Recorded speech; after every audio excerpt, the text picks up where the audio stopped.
Right. In the interest of time, I'm going to go ahead and get things going. Before I get to introductions, let me just do a little bit of housekeeping.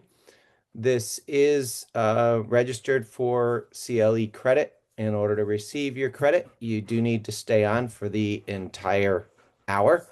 Couple of other things on the bottom of your screen, you will see that there is a button where you can click Q&A and you can ask questions of the host. We will try to weave those questions into the conversation where we can. If we can't weave them into the conversation, we'll try to answer them at the end. And I appreciate everybody taking the time to jump on. These webinar series, this is something that we're going to look to continue to do, is to bring valuable content to the plaintiff personal injury folks from around the country, and you'll see more of these as we move forward. Now, that being said, I'd like to introduce our speaker for today. This is Justin Kahn of the Kahn Law Firm, and I'm going to read his introduction so I don't screw it up. So, you didn't have ChatGPT summarize it? No, I didn't do that on this one. I found a good one that I wanted to go with, so I'm just going to go with it. So Justin Kahn focuses his practice on catastrophic personal injury matters and complex litigation. He's board certified in medical malpractice, civil practice advocacy, and as a civil trial advocate. Since 1992, he has successfully resolved cases and claims for several $1 million. Justin is an adjunct professor at the Charleston School of Law, where he teaches civil pretrial practice. And for over 20 years, Mr. Kahn has written the South Carolina Rule of Civil Procedure annotated, as well as the South Carolina Rules of Evidence, which you can see the books behind him, which is pretty cool. So that being said, we're thrilled to have Justin be able to share some of his knowledge with us today, and then also some knowledge about how he uses AI and Anytime AI. So with that, I'll go ahead and let you share your screen and take it away. All right, well, thank you, John. And so everybody else watching, my plan is to go through, because in order to get CLE credit, a lot of jurisdictions require a technology component as well as an ethics component. So hopefully you can get credit for both of those with this talk. So I'm going to spend a chunk of time talking about ethics, because I think that's an important filter or lens through which you need to look at the use of AI. I go through some examples and ideas, and then talk about how Anytime AI can help you with your practice as well. And meanwhile, if there are questions that seem relevant, John's free to interrupt, and I may be getting to it, but I'm glad to answer any questions. If nothing else, we can always cover that at the end. Sounds so with great. that, let me share my screen.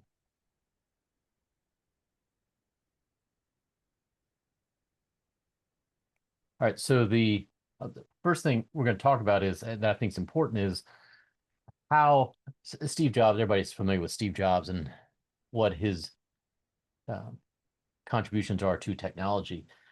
He gave an interview in 1980, which I think is important and relates to AI. And he was talking about this analogy between how humans rank among other creatures and how they use energy efficiently. And he gave this comment about bicycles and Scientific American. Scientific American, I think it was, did a study in the early 70s on the efficiency of locomotion. And what they did was, for all different species of things on the planet, birds and cats and dogs and fish and man and goats and stuff, they measured how much energy does it take for a goat to get from here to there, right? Kilocalories per kilometer or something, I don't know what they measured it in. And they ranked them, they published a list, and the condor won. The condor took the least amount of energy to get from here to there. And man didn't do so well, came in with a rather unimpressive showing about a third of the way down the list. But fortunately, someone at Scientific American was insightful enough to test man with a bicycle. And man with a bicycle won, twice as good as the condor, all the way off the list. And what it showed was that man, as a tool maker, has the ability to make a tool to amplify an inherent ability that he has. And that's exactly what we're doing here. It's exactly what we're doing here. We're not. Right. So, and that to me is the big point, which is that's what AI is trying to do. You are amplifying your abilities. You're not replacing your abilities. As an attorney, you still have responsibilities, and we'll go through these ethics to your client. You can't simply pawn it off to AI and cross your fingers and hope it works out. So let's talk about a couple of myths versus reality of AI. And I'm well aware that many people watching this may already be familiar with Your AI. slide is all white, by the way, Justin. Oh, it's good. Switch. Oh, how about that? It's switched. Let me do this. That's better. There we go. Yeah, hold on. It's because the way I've got 3 monitors set up, so I'll do it this way. How's that? Much better. Thank you. I don't know. Thank you, because it's. Well, then, did you see Steve Jobs talking or no? It No, was we heard him, but we didn't see him. all right. Yeah, I've got 3 monitors set up, and it picked the wrong one. All right, there you go. There's technology. All right, so I won't start over, but if anybody wants these slides, I'm glad to make them available. But one of the myths or one of the questions that comes up is AI only for big firms, and people need to recognize that AI tools are accessible for solo and small firms, and these tools can help you compete with larger firms if you know how to use them. Now, let's talk about some of the different AI tools that are available and what some of the differences are. And again, a moment ago I said, or I was starting to say that some people watching this may be intimately familiar with AI tools and are looking for tips. Some people may not be familiar at all. So I'm going to start off with the assumption that people are not yet familiar with it, and then we'll rapidly build up. So many people have heard of ChatGPT, and that app or that AI is basically very helpful for text generation. It is a what's called a chat bot, and it's based on this large language model or LLM, and you ask it questions. You try to have a conversation with it. There's a screen where you enter some information or enter a question, and it answers it. It's generally trying to make you happy. If you pay a little more, if you pay more, you can add PDFs to be analyzed. And we'll talk about some of the other uses that as a plaintiff's lawyer you can use it for. There's something called Claude, which focuses on some other kinds of it's another chat bot, but I tend to use ChatGPT for some of the things that we'll be talking about. There's Gemini, which is Google's version of an AI assistant.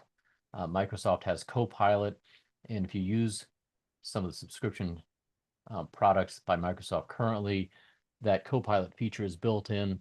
Apple has Siri built into a lot of its products right now. So while you're within a particular application, whether it's a Microsoft application or a Apple product, you can use AI naturally within a certain, if you're sending an email, you can have it summarize, or if you're in a Pages or Word document, you can have it help you write certain kinds of things. So those are, and then there's something called Perplexity, which is more research focused. So if you're trying to do some kind of research or look into a specific area and you want research background as opposed to general background, that's a good tool to use. Is it a myth or reality that AI makes stuff up? It is absolutely true. Hallucinations exist, and your job as a lawyer is to try to make and create good prompts. And we'll talk about what makes a good prompt in a little while. But it's sort of like the old saying, trust but verify. I wouldn't even trust it. I just would verify. And make sure that when it provides you with citations or an idea and it cites a case name or a statute, that you look it up. I recently had a matter where I was asking ChatGPT how long I had to file a reply brief in an appellate case in South Carolina, and it told me 20 days, and it cited the rule. I looked up the rule. That rule was not there, and it was 10 days. So always verify. And remember, you still have to be the lawyer. So no matter what is going on, your responsibility and as a lawyer is to your client, and to not simply, again, pawn off or task AI with being the lawyer. One of the things that some people may think, well, is using AI unethical? It is not unethical per se. There's nothing unethical about using AI to help a client, just like any other tool you might use. There's nothing per se unethical about using Westlaw or Lexis or any of these electronic tools or Google, but you have to do it responsibly and transparently. And by transparently, I'm talking about with your client's informed consent. And we'll talk about that in a little bit. Especially if you start using, you have to have concerns about their specifics, and we'll get into that in a moment. So in terms of ways to use it, it can perform all kinds of tasks. You can have it draft demand letters, find inconsistency in records, propose deposition questions, any kind of task that you tend to spend time doing. If you think to yourself, how can I turn this into a question and have this AI assistant help me, that will be beneficial to you and your client. And I'm going to try to give you some prompts and ideas about examples of ways to use AI in ways you may not have thought about. So in the end, this is a tool. It is not the solution. So this technology is simply one more tool a lawyer has at their disposal. For those who are old enough to remember the Shepherd's books, where you used to have to go to the books themselves to look up to see whether or not a case was current. It's simply a tool. It was not the solution. An example I like to give is, this is a picture of my father is on the right and Ron Motley is on the left. And my father was past president of the South Carolina Trial Lawyers Association, and Ron Motley was incoming president. And at the time, this is like 1976 or 77. So before the tobacco litigation took off. And the example I like to give is, assuming Ron would have posed to some technology at the time, like an Apple Macintosh that wasn't quite out yet. But assume he posed the question to some technology at the time, hey, can I sue tobacco companies? Probably the technology at the time would have said, you can't do that. What are you talking about? So again, this is just a tool. It is not the answer. That doesn't mean you can't use it to help stimulate ideas for you. So in the end, if you're going to be using AI, you need to be thinking to yourself before you start entering the prompt, what is the specific problem you're trying to solve? What is it? Why are you using AI? What problem are you trying to solve for your client?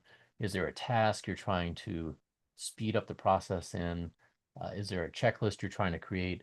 Is there some repetitive something you do in your office that you're looking for a way to make it more efficient? So typically the problem is going to be you have a limited amount of time, and it costs, and time literally is money. So the better you can become at being efficient, the more money you can save your client and potentially make for yourself and your client as well. So overall, AI is there to help improve efficiency and client, or it can be used to help improve efficiency and client outcomes. So I'm going to go through part of the ABA rules that are relevant to the use of AI. And again, this is not to bore people, but in order to get CLE credits, this is part of the program has to include these kinds of things. But I also, again, think that it's important for you to refresh yourself with some of these rules and think about how they apply to your use of AI. So under rules 5.1 and 5.3, lawyers are required to oversee both lawyers and non-lawyers who help provide legal services to ensure they comply with the rules of professional conduct. Well, we'll get to a comment later on, or a statement by ABA, but in essence, you can think of this AI as a non-lawyer whom you have to supervise and you have to oversee to make sure that legal services are being provided competently and appropriately for your clients, and that the way in which you use that AI complies with the rules of professional responsibility. So rule 5.3 talks about the word assistance rather than assistance. And that was a change that was made in 2012. So in anytime you're trying to get assistance, like through AI, these rules apply. And when this change was made back in 2012, the effect was to expand the ethical obligation to non-human assistants, including the work generated by technology. And now it involves AI, but at the time, it related to things like these crazy things called smartphones and emails and things like that. So the bottom line is non-human legal assistance is within the scope of the ABA's rules, and you've got to supervise this AI legal assistant just as you would any other legal assistant. And you also have a duty under Rule 1.1 to be technologically competent to provide competent representation to a client. So part of your responsibility is to keep up with this evolving technology. It doesn't mean you have to use it, but you have to, if you are going to be using it,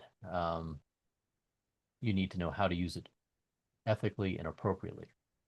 Comment 8 to Rule 1.1 talks about the responsibility of a lawyer to maintain the skills necessary to be competent and to keep abreast of changes in the law, including the benefits and risks associated with relevant technology. And one of the ways is to do that with continuing legal education. Again, at the time, relevant technology was things like smartphones and tablets.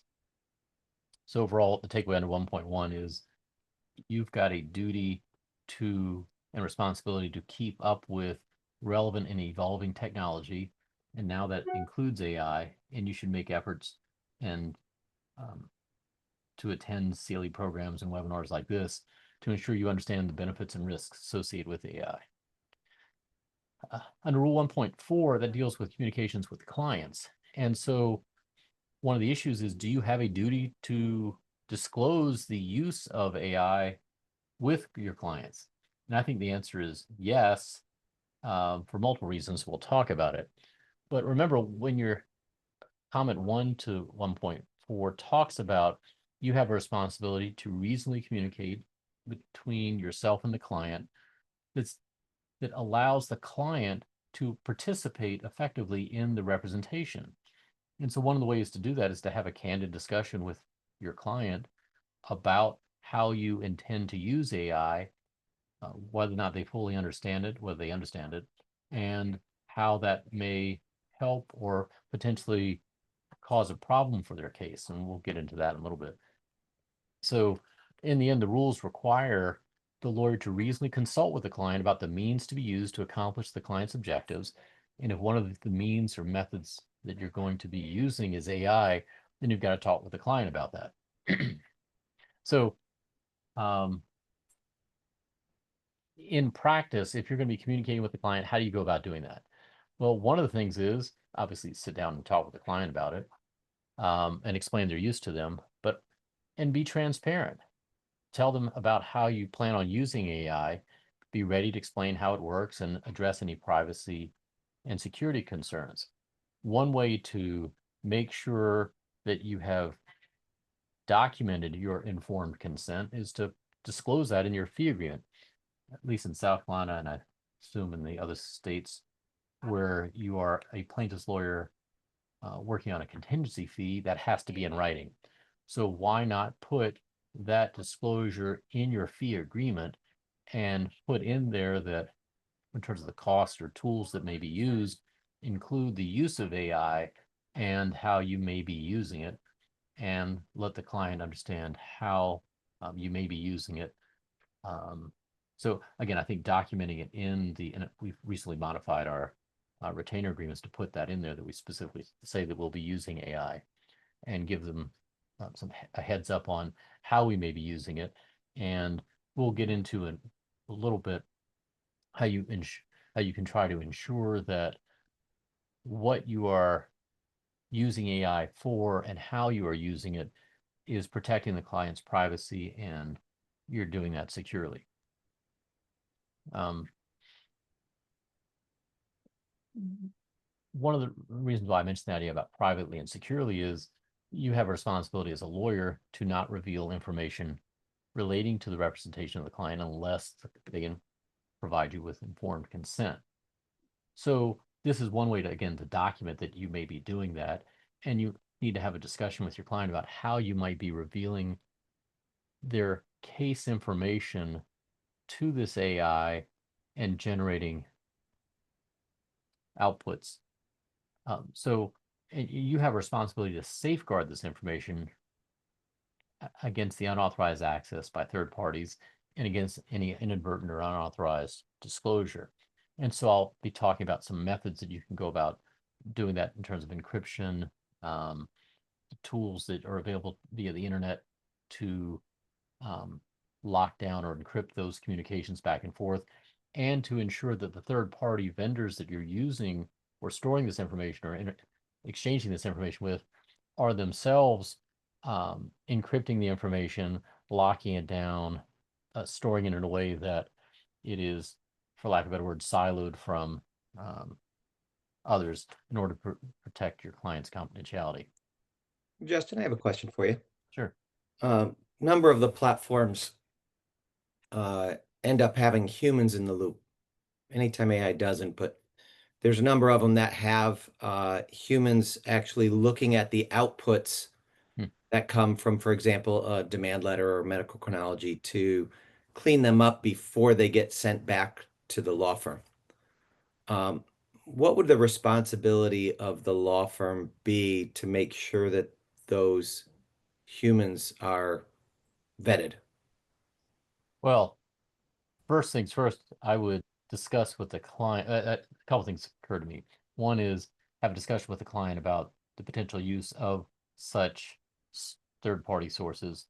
I don't know that I would even encourage that on the basis that, well, putting aside the vetting for a second, just disclosing the draft of the settlement demand or drafting of a complaint or whatever else it may be can potentially opens up the lawyer to a violation of their duty of confidentiality.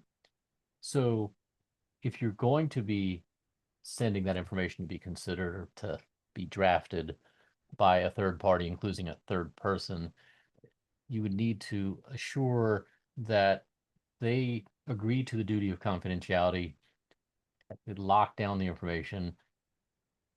And what you're hearing by hesitancy is because I'm not thrilled about, I'm never comfortable doing anything like that because I don't know where it's going to end up. How it's going That's to be been our stored. take, which is why we don't have humans in the process, but I wanted to Well, hear yours from a sure. Well, I also, ethical but the standpoint. other thing I was going to throw in, well, not throw in, but mention is when you are, if you are going to be doing something like that, then as a lawyer, have a discussion with your client. I'm going to be removing your name and other sort of personal identifiable information in order to protect your privacy or confidentiality. I mean, that might be one way to deal with it. But meanwhile, to the extent you're going to be uploading medical records and other information, the client may not be thrilled with that. On the other hand, if you have a candid discussion with the client, this is what I intend on doing. Here's why I think it's reasonable. If you don't think it is, let me know, kind of thing, and then document that. That might be how I would deal with it. But I think you would run the risk of, by watering down the information you're giving to someone else, you may not be getting as accurate or as good as settlement demands or things like that. Does that Yeah, and the answer? practice that I've seen, they don't redact anything. So it really is the medical records, it really is the demand letter that they're having people look at for most cases, people that look at medical record indexes and summaries for proofreading are usually not in the United States because they're too expensive. So they go outside to Philippines or Right. India for those people. Sure, or offshore. And Yes. I think that presents all kinds of concerns because that information has to be stored somewhere. And so not only are people who are not subject to your binding them to the ethics and the duty of confidentiality having access to this information, but these third-party servers in a foreign jurisdiction have it now. And so all kinds of issues would arise about, has your client actually waived or have you waived this privilege or this have you waived your attorney-client communications? I mean, one of the things that immediately occurs to me that was potentially going to be getting at later on is if you do something like that, is it then subject to a subpoena? If you file litigation, is there anything that would stop the other side from subpoenaing this third party source to get the information that you have now voluntarily disclosed to a third party, and it may no longer be considered confidential? When I was going through I think it was ChatGPT's terms of services a long time ago, and I think I had a slide on this. It talked about that they may disclose stuff to third parties based on subpoenas, which made me start thinking, at some point, is litigation going to be getting to the point where lawyers appropriately can subpoena these AI assistants for information about what the other side has been researching or looking into? I don't know that I haven't seen any case law on that, but I remember seeing that specific language in one of the disclosures that when you sort of do one of your acceptance things, that you accept all the terms of services, that's in there. So that's a very long way of saying I think that a lawyer puts at risk many things about the attorney-client communication and the client's information by outsourcing this to a third party, especially an offshore third party that's not subject to any kind of control that you could reasonably exercise over it. Okay, I appreciate it. Is that all right? And I can't tell if I popped off the questions a second, but anyway, just let me get back to the slides. And if anybody's got any other questions, let me know. But I was going to get through more of these ethics. Hopefully that's how I see a question. Let's see. Yes, there's a question about the slides. Because I do it in Keynote, not everybody uses Apple products. I tend to turn these into a PDF. I'll upload them and get them to John so that he can distribute them. So all these slides will be available in the form of a PDF. Let me get back to.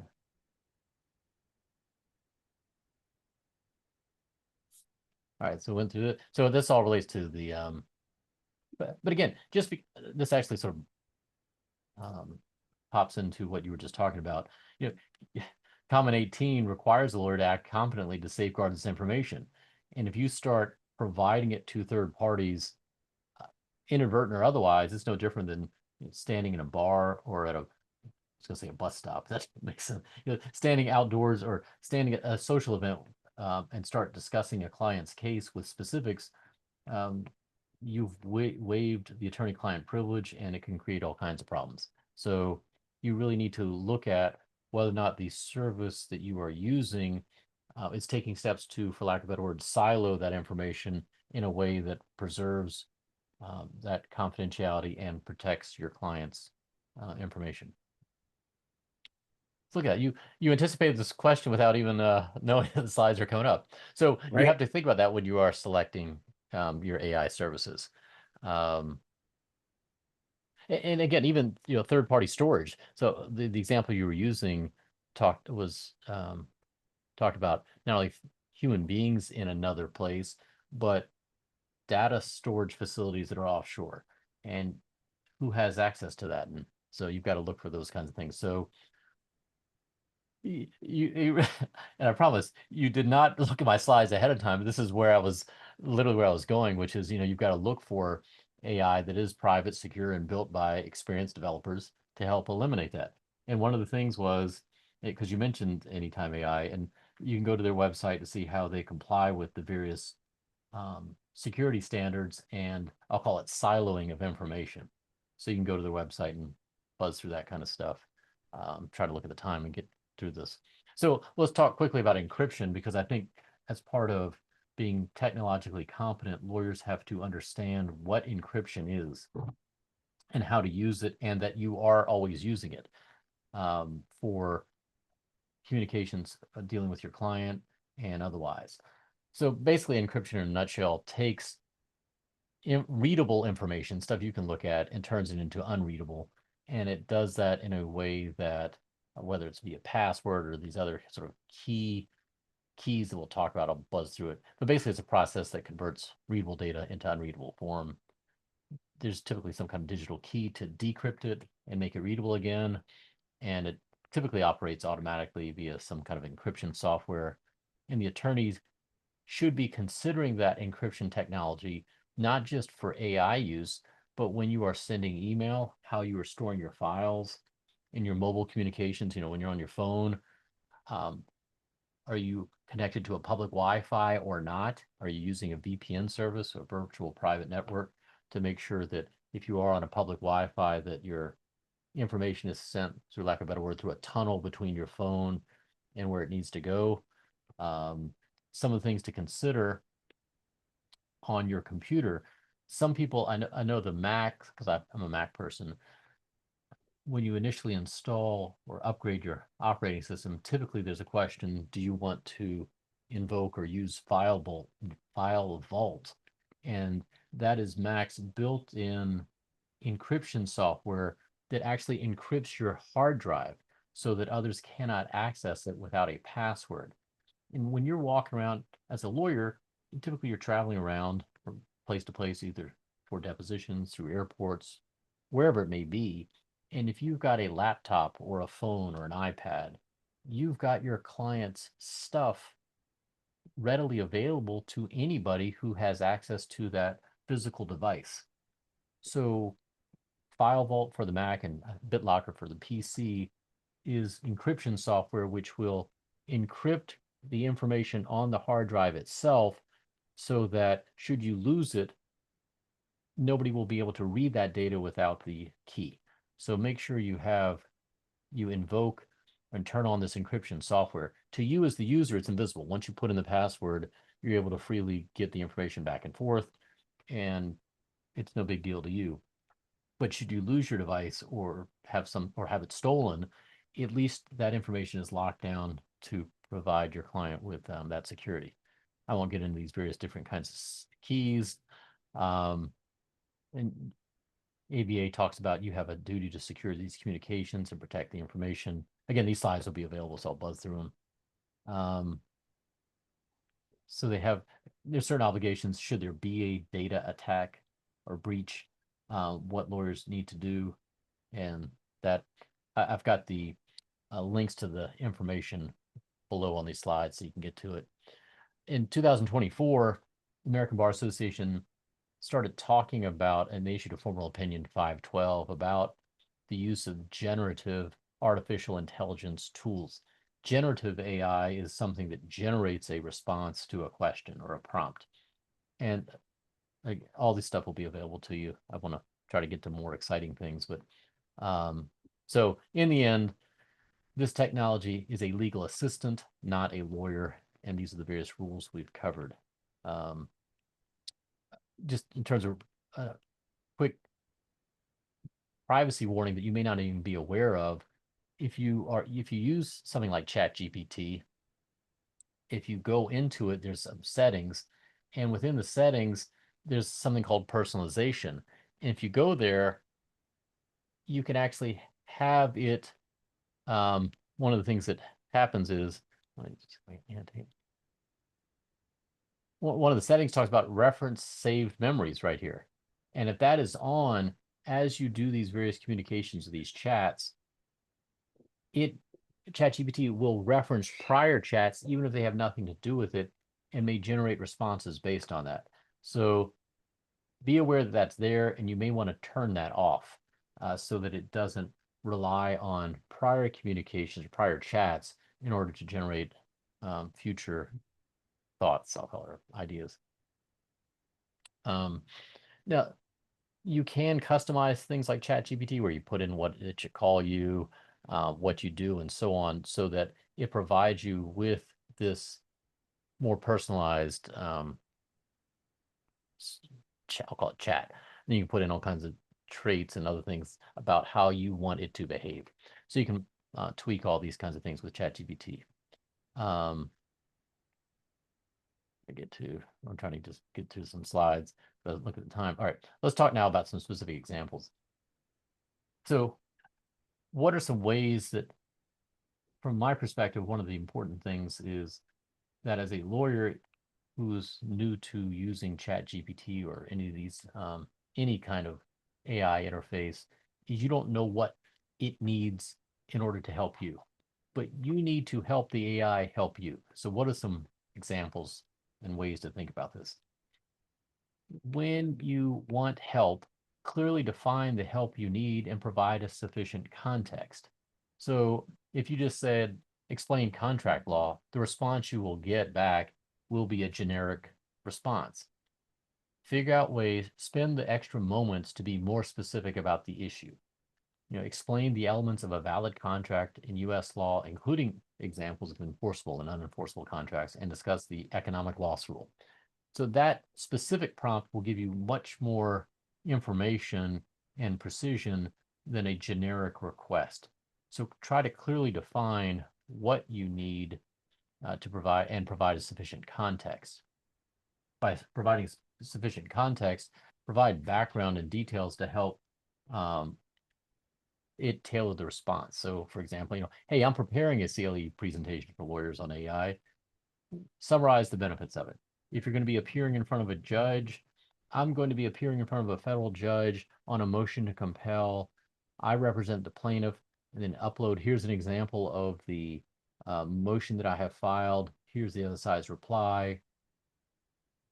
As a judge, ask me questions that you are concerned about or you have issues with. That might be the kind of detail you can use to get really good examples. And then you can upload decisions by the judge and some other stuff that we'll get to. So try to have direct questions to help guide the AI. Include examples. Hey, draft a sample letter to a client explaining the implications of this proposed settlement offer after reviewing and considering the attached, and upload the various things. And again, you need to be thinking about the service you are using and whether or not that is sufficiently confidential. Again, Anytime AI, I know, has I'll call it, for lack of a better word, siloed system so that they can't read what you are doing, and this information is sort of stored separate. I call it siloed. So some other ways that AI can be helpful is doing legal research. Sometimes and you'll see this with Anytime AI and some other services, that once a response has been generated, you can have it exported as a Word document. And then you can take that Word document and tweak it on your own. You can have it generate PowerPoint slideshows. Anyway, so these are various things I'm trying to get to.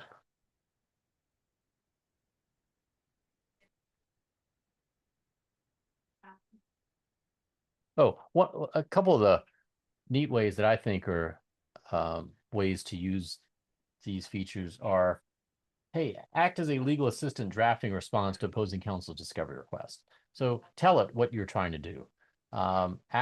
This is a fun one that John Lemuro in New Jersey has a much more precise and in detailed prompt. But basically, you may say to the AI, I want you to act as a conservative judge who wants to keep cases moving and thinks corporations should generally be protected from lawsuits, that plaintiffs' cases take up too much court time, that verdicts are out of control, and in light of that, read this particular motion that I filed to amend my complaint, and from the judge's perspective, ask me questions about why you think it is not proper for this complaint to be amended, whatever it might be, so that you can learn from that and try to think ahead of time, what are the kinds of things you need to address, as opposed to simply prompt it to have it tell you things you want to hear. Use AI to try to challenge your position to make you better. One of the things that is helpful is a lot of times when you're dealing with not just juries, but sometimes judges who may not be familiar with a particular kind of case that you've got, whether it's a med mal case, trucking case, some sophisticated, whatever kind of case it might be, is ask the AI service to explain this at a X level grade, a certain concept. And it's very good at giving you that sort of level of information, and you can even ask it for examples. One of the things that I asked ChatGPT, I think it was a long time ago, is to explain to an 8th grader how a traumatic brain injury can affect someone. And it basically came up with a pretty cool example, which was that if remember you're talking with an 8th grader, it says imagine that you have a iPhone or you have some phone or a computer and you spill some Coca-Cola on it. Your computer, it stops working for a little while, but then starts working, but it's not working quite right. That's just like a traumatic brain injury, where something may happen. What happened to it seems to have dissipated or disappeared. You no longer see the Coca-Cola, but it's not quite working right anymore. And I thought that was a neat way to sort of explain how brain damage can happen where there's no sort of visible signs anymore of a problem. Justin, we do have one question here, Sure. which is, how does one upload documents to AI? Sure. I know how All you right. do it on our platform, but what about on a ChatGPT or one of those? Sure. I'll share that and I'll do it real quick. So it's as simple as, let me get got a folder of stuff ready to go. It's a great question, by the way. I hear that a lot. Sure. And let me find all right. So here, let me share this. Trying to do this way. What I'll do is I'll share my screen and then so everybody can see this. I'll just put it here. All right, so I'll do, and I'm using a bigger monitor, so you'll have to tell me if it's too small. Let me know. So here's an example of Chat GPT.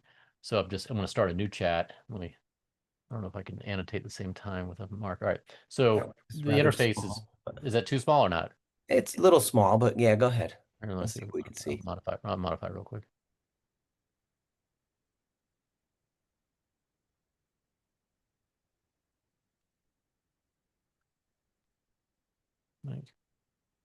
How's that?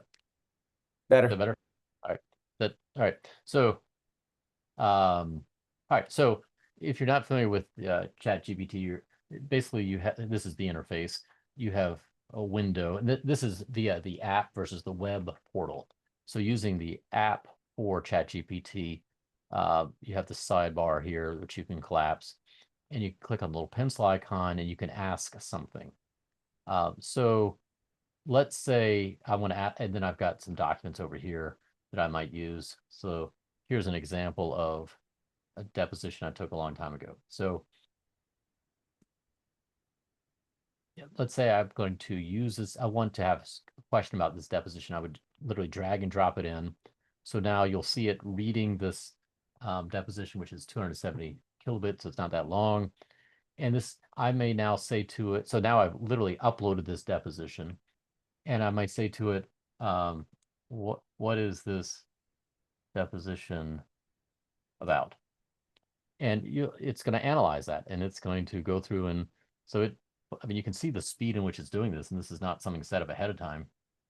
And it literally is analyzing this, and Anytime AI does this as well, and probably better in terms of, because it will generate some things about some timelines and will have much better summary, page and line summarization. But overall, you see that in real time, it's generating this. This isn't something set up. I just uploaded this PDF of this one deposition, and it is summarizing it. Now, remember I was talking about earlier about specifics. Here, I may say ask, where it says ask anything.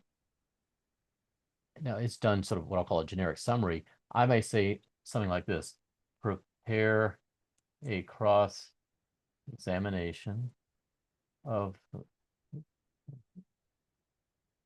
this. I might go to that. Of this witness who is the defendant for use at trial to point out liability. All right, so that's a pretty specific. We were talking earlier about how to have specific targeted questions. So I'm going to hit return, and again, in real time, it's gonna, here's a cross-examination outline of this guy. And I asked it for a specific thing, specifically related to liability. And I asked it by, and it's identify this by questions by page and line number. Actually, I'm sorry, it's just going through questions under certain topics. Now, one of the things that I might do, I want to pause it a second, is say cite by page and line number where you get the question from or support. So I'm telling it hey, when you're going through this, when you generate a question I should ask, where are you getting that from in the deposition so that I can reference it? So you see, is it too small to see or is it big enough to see? I can't tell. It's a little tough to see, but we Yeah, get let the me do idea. this. Let's see if I can do this one more time.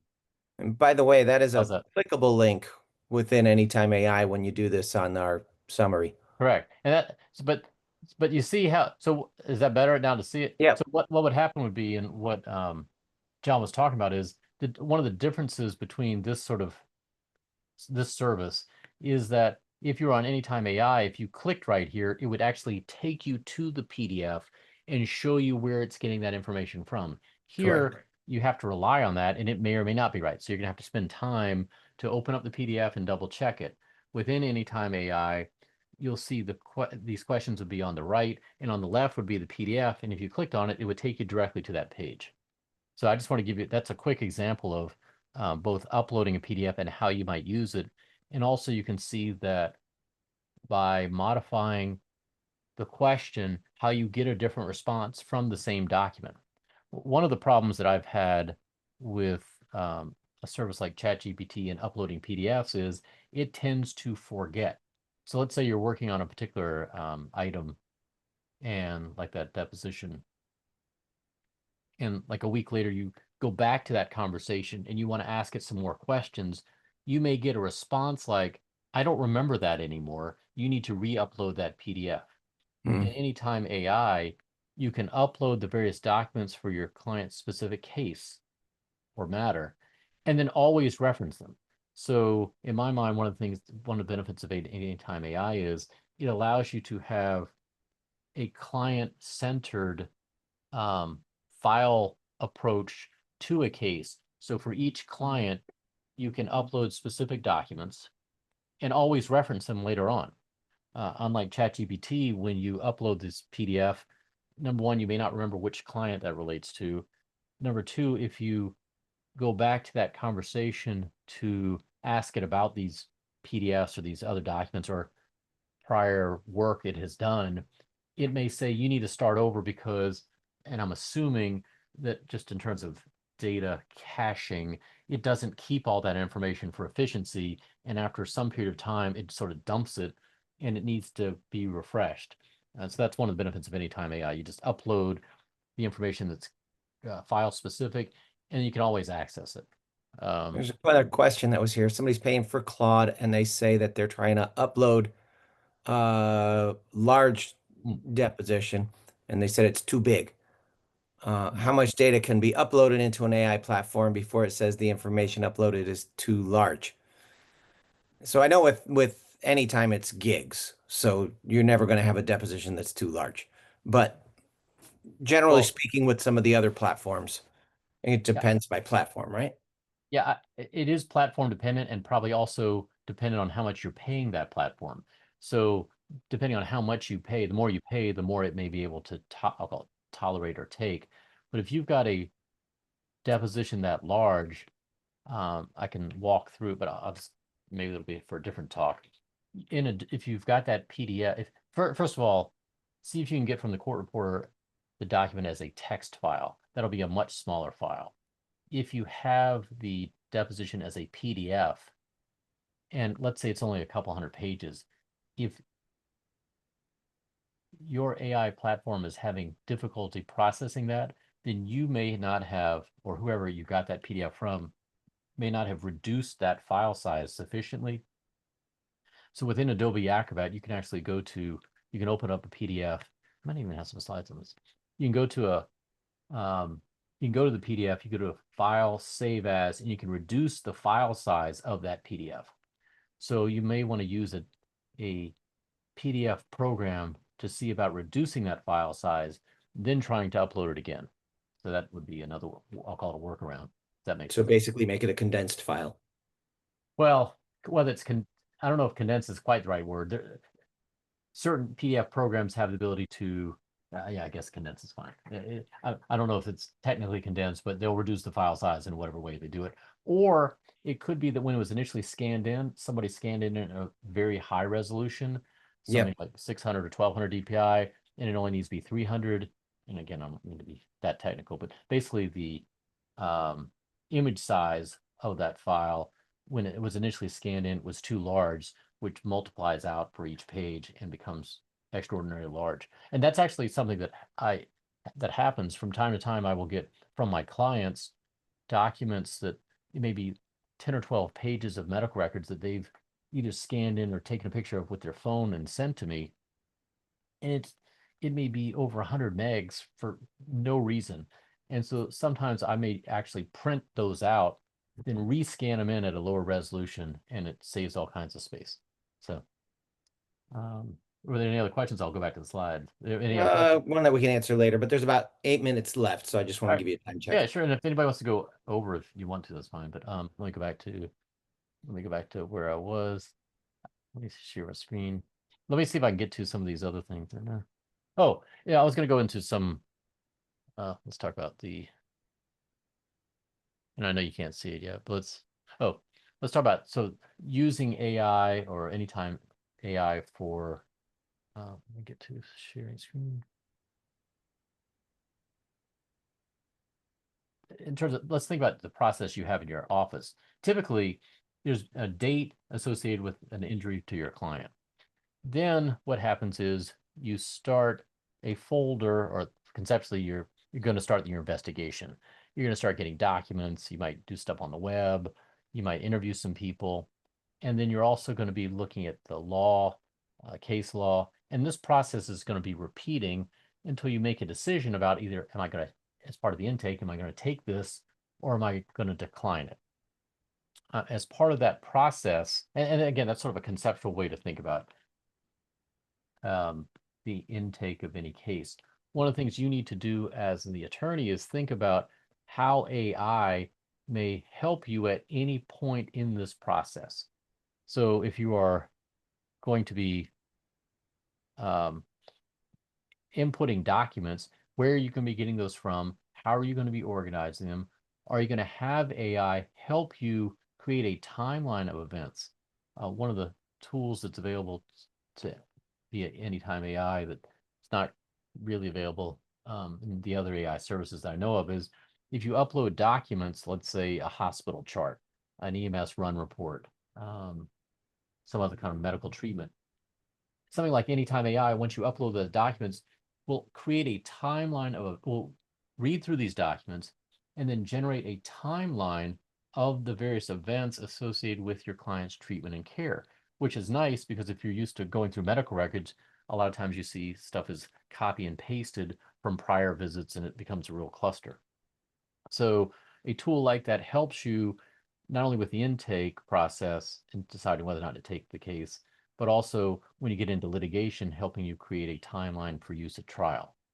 One of the things I clicked on right there is this idea about the web. You can use tool AI to tell it to search the web for fill in the blank information about the defendant. Has the defendant ever been sued before? Has your client ever been sued before? Whatever it might be. You can do investigations into people. You can have the AI help you look up case law and regulations that may apply, and then overall use AI to help you, especially, I don't know that it's available in ChatGPT, but certainly with Anytime AI, by having all this information available, you can then have it help you analyze all this information to help you decide whether or not you should take a case or decline it, and even have you write a letter declining it to the client. But one of the things I think is important to think about is how to prep the information. And I think that a lot of times lawyers don't think about ahead of time what they ought to do to help themselves out in the future. One of the things that I think is important to do is if you're getting in these various documents, consider naming them and organizing them as opposed to just creating one big PDF of all of these different documents. Take the time initially to segregate these different documents into different pieces. And you continue to go through this process as information comes in. And as it comes in, then you can drop it into a service like Anytime AI, and it will then start spitting out information it can be in the form of an Excel spreadsheet or a timeline or a Word document that lets you know what happened when and what documents show that. And that's one of the features that Anytime AI does. It's really cool.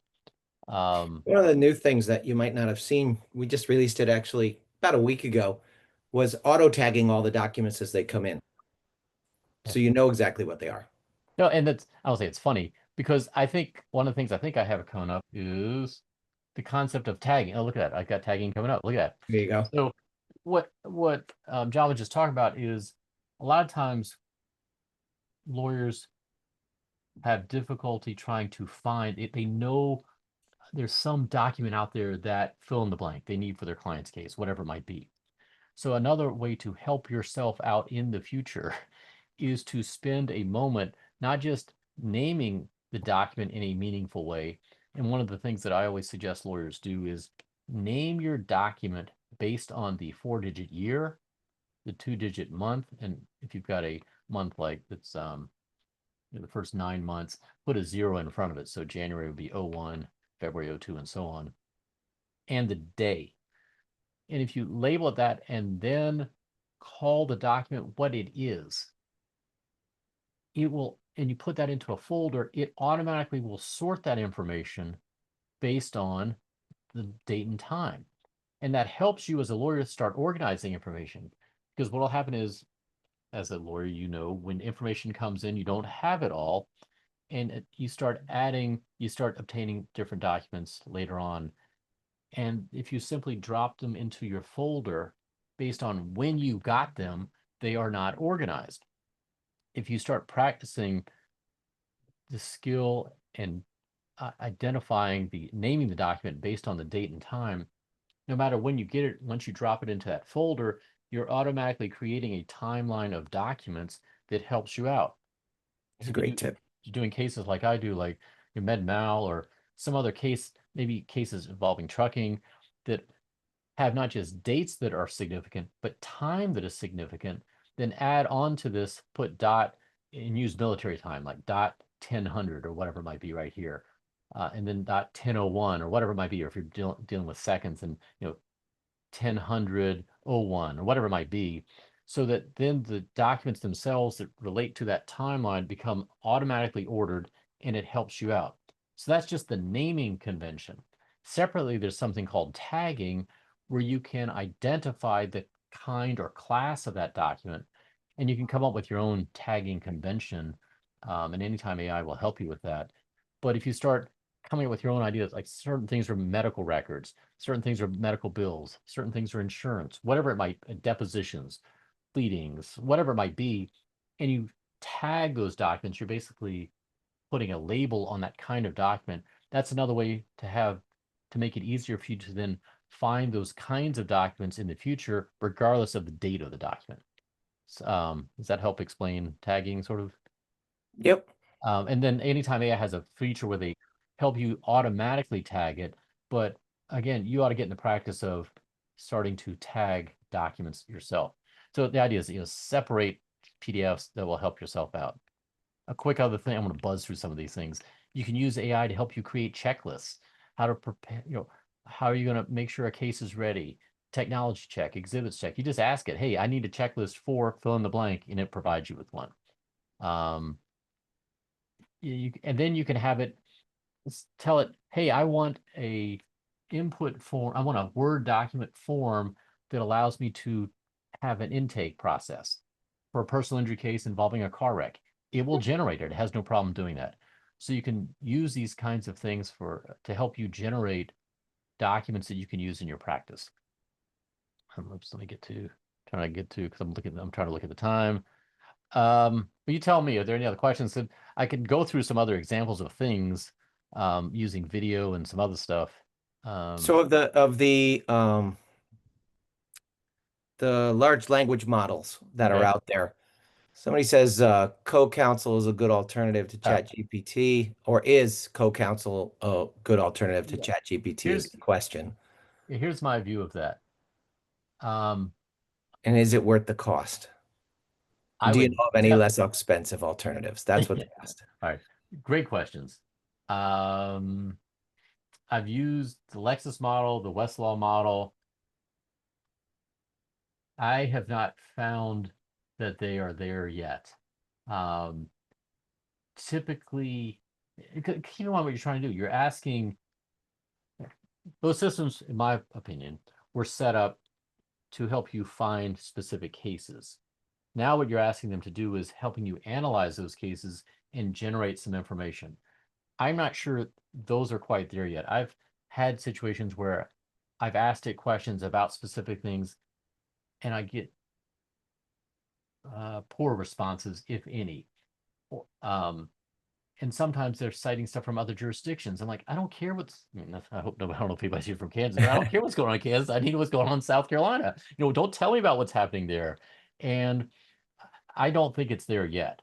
The same thing with Chat GPT kind of models, that there's no guarantee that it's even going to access the case law correctly or properly, or even if the case law exists, it may make up a citation. One of the things that I think Anytime AI has is you can check off the jurisdictions you want it to look at, and it has actually the cases sucked into its database. So Yep. they're there. I don't know if that answered it. So if you're going to be trying out the Westlaw or Lexis stuff, I would definitely request, if you can, an opportunity to play with it first to test it out, because in my experience, it's not there yet. Now, a couple of the cool features that I have used are, I may upload an opponent's brief and ask Westlaw to check to see if the cases are still accurate, or if they have misquoted or not quoted exactly case law. And I have had favorable things generated like that. So if it's comparing Yep. cases to cases, that seems to be very helpful. But sort Or of as a generating citator. Yeah. research, it's not, in my mind, it's not quite there yet. And then the other question here was, how much does Anytime AI charge to be able to analyze gigs of documents? And the answer is we don't charge by the amount of documents or by the size of the documents. We charge by case. And because the reason why we did that, we used to be on a subscription model.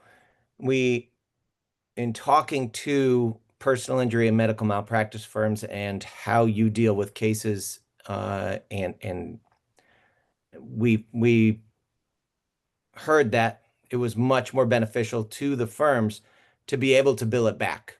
So by charging by the case and giving a receipt for each case at the end of the case, we were able to actually make it a lot easier for law firms to get involved with the product. And we'd be happy to set up a demo. And to Justin's point, I recommend that everybody does a free trial of any AI service that they're going to use, because you really need to look at the results, not at whether it's a pretty platform or it gives pretty results. You have to be able to dig into the results and see if they're the right ones that gave you the right information that you needed in order to help out your client. And so that's why I recommend everybody does a free trial. Yeah, and two things. One, I'll piggyback off of. You made the comment about a case cost. Remember, disclose that, especially on the plaintiff side, put that in your fee agreement. We're going to be using an AI platform with a cost, and that's going to be a recoverable, that's a cost as part of the fee, and it's no different than a deposition cost, motion fee, and so on. So put that in your fee agreement so that that case cost is part of what the client is paying for. And I did let everybody know that we can share that, what you can put into your fee agreement. We actually have a clause that we share with our clients to say, this is an example of what you want to put in your fee agreement, and then you can tweak it to your use. So any final comments here, Justin, while we're getting ready to wrap up? Well, yeah, sure. I don't have any other comment. I mean, obviously I could talk about this stuff forever. I was going to just, part of it is, I think that what I encourage lawyers to do with AI is be creative. Don't be stilted. Say to AI something like, hey, what can I expect the defense to argue about this?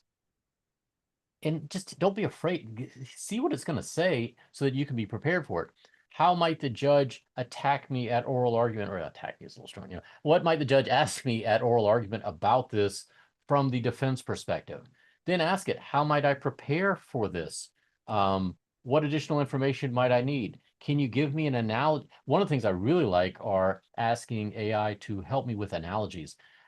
Give me an example of something that's like whatever it is that's not so legalistic. And I get great examples about that. I ask for trial themes, 3-word trial themes. Here's the summons complaint, here's depositions and so on. Give me a 3-word theme for this case. Write an opening in the style of Mark Lanier on this. I have done that before, and it's amazing what it comes up with. Yeah. So be creative and have fun with it. Do not wait to the last minute. Do not be doing this the night before trial.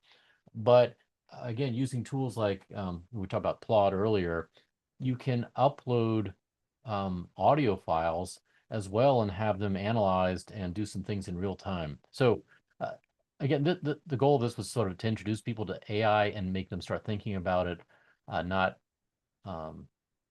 say this is all you can do. I've got a ton more to talk about, but maybe we can do that in another session. And I'm glad to Sounds answer any good. other questions. And also the slides, I will make all of the slides available, even the ones I didn't get to. I'll turn them into a PDF and get them to you. That'd be great. And yeah, if you just share them with us, we'll send them out to everybody, and I'll go ahead and put in that what they can put in their fee agreement in with that email with the slides. Um, and then we do have one more question. They said, would you be so kind to share a list of your favorite AI prompts? Ah, I, well, well, I depend. I think it depends on what you're trying to do with AI as to what those yeah, prompts are yeah, going and to be, that's right?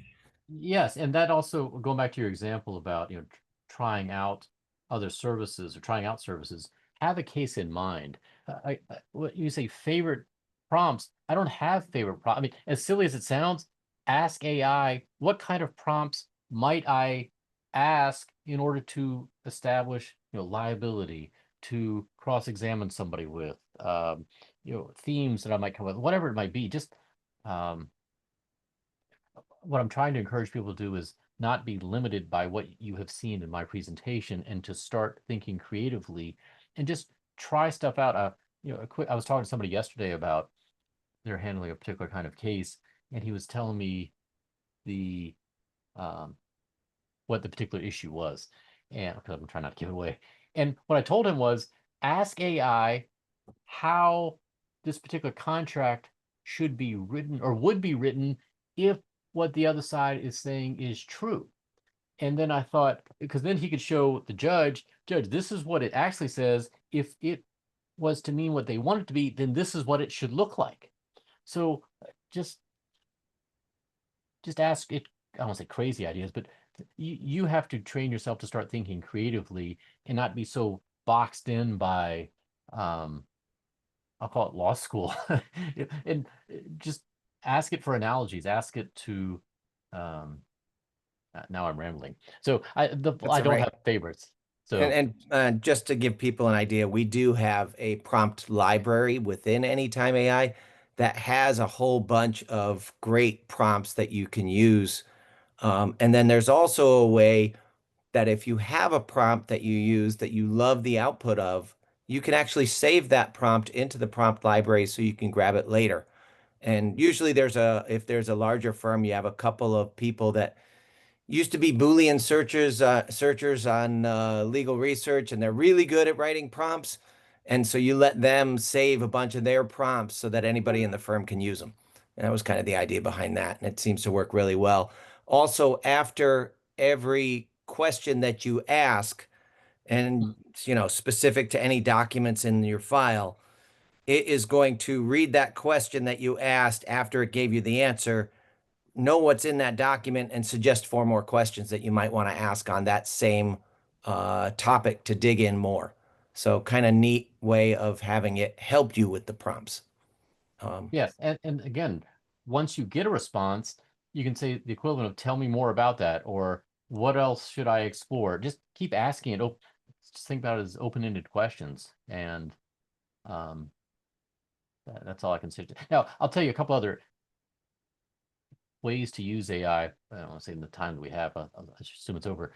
Remember, it's sucked in all of the equivalent of the internet and manuals and other things. So if you're ever using something like Microsoft Word or Keynote or PowerPoint, whatever it might be, Excel especially, if you say to yourself, God, I wish I knew how to change the font size of whatever. create a formula in Excel for whatever. You can ask something like ChatGPT to do that for you, and it will spit out an Excel spreadsheet that does that. One of the things that happens, at least in South Carolina, when we have jury lists, they come as a PDF that's not readable. So we have to scan them in an OCR, and I upload it into ChatGPT and say, generate an alphabetical list of jurors, put in not only the birth date, but how old they are, because it can figure that out. Create a separate column for me to have a blank thing and some other information. So you just tell it to generate that Excel spreadsheet for you. So that's just one more thought I would put into your head is think about ways that this tool can use to help you use technology that you already have. All right. With that, I think I'm going to call it. Justin, thank you for hopping on and for your time. Appreciate you're going to share the slides. We'll share them out with everybody. You also will get a copy of the certificate for CLE. You're going to receive a survey as well. We'd appreciate any feedback that you have. If you have any suggestions on CLEs that you would like us to do, having to do with AI or anything else, please reach out and let us know. We're always interested in new ideas. So thank you, Justin, for joining. Thank you for sharing all the information. I don't Appreciate know if everybody oh yeah, it in does. the, Yeah. oh, look at there you go. Appreciate everybody that came in the audience and the questions, and I hope you all have a great weekend.